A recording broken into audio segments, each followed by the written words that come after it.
ऊंचे स्वर में पाठ करने लगते हैं। बहूनि मे व्यतीतानि जन्मानि तव च अर्जुन, तानि अहम वेद सर्वाणि न त्वं वेद परंतप। श्री भगवान बोले, हे परंतप अर्जुन, मेरे और तेरे बहुत से जन्म हो चुके हैं, उन सबको तू नहीं जानता, मैं जानता हूं।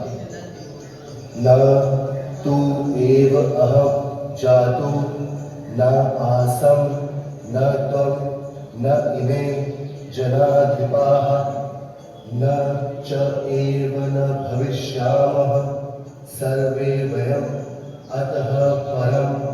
ना तो ऐसा ही है कि मैं किसी काल में नहीं था, अथवा तू नहीं था, अथवा ये राजा लोग नहीं थे, और ना ऐसा ही है कि इससे आगे हम सब नहीं रहेंगे।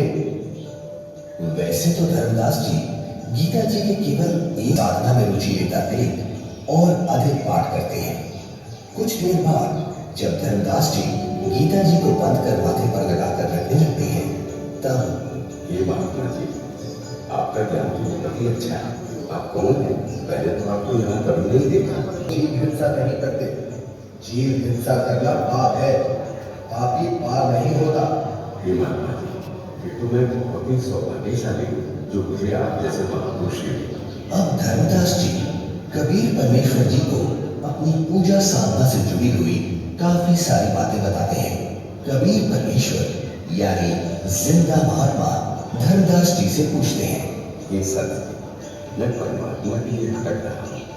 आपका ज्ञान सुनकर मैं गदगद हो गया। मैं आपसे नाम दीक्षा लेना चाहता हूँ।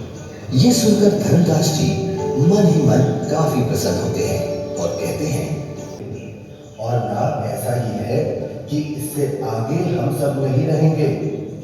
तो अभी हम मौजूद हैं सर के चैम्बर पे, तो आइए हम उनसे बात करते हैं और जानते हैं। हम आपका परिचय जानना चाहते हैं।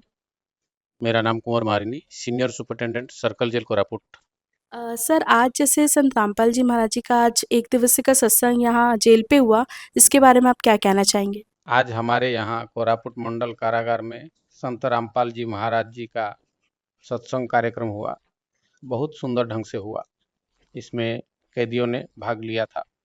मैं सोचती हूँ कि निश्चित रूप से यह कैदियों पर गहरा प्रभाव डालेगा और उन्हें अच्छा इंसान बनने के लिए, एक अच्छा नागरिक बनने के लिए प्रेरणा देगा। उसमें बहुत अच्छी चीज़ें थीं। जातिवाद के खिलाफ, नशा निवारण के खिलाफ, अंधविश्वास। कोरापुट चूंकि एक ट्राइबल पॉपुलेटेड एरिया डिस्ट्रिक्ट है, इसलिए अंधविश्वास बहुत है, डायन टोना। इस वजह से भी वे कई बार क्राइम करते हैं। गाँवों में झगड़े, मर्डर भी ऐसे ही होते हैं। तो मुझे लगता है वे अपनी गलती को समझ पाए होंगे, और कई लोग जो उत्ते से भी है ना, में अचानक गुस्से में आकर क्राइम कर देते हैं, उन्हें भी आज के इस प्रोग्राम से बहुत अच्छा मैसेज मिलेगा। आज मैं इसे एक अच्छा मैसेज मानती हूँ। हमारा जेल ऑर्गेनाइजेशन भी, जेल को एक सुधार गृह या संस्कार संस्थान कहा जा रहा है।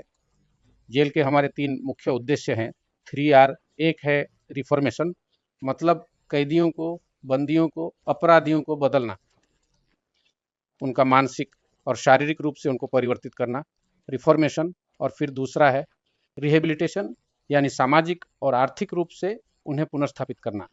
और एक है रीअसिमिलेशन, समाज की मुख्य धारा में वापस लाना।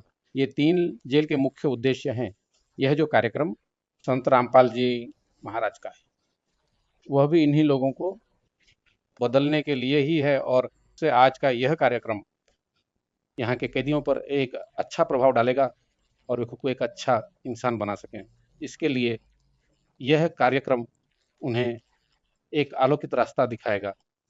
सर, आप जैसे आप बता रहे हैं आज का सत्संग के बारे में, तो क्या आने वाले समय में भी सर आप चाहेंगे कि ऐसे आध्यात्मिक सत्संग संत रामपाल जी महाराज जी के आपके डिस्ट्रिक्ट के, आपके जेल पे यहाँ पर हो?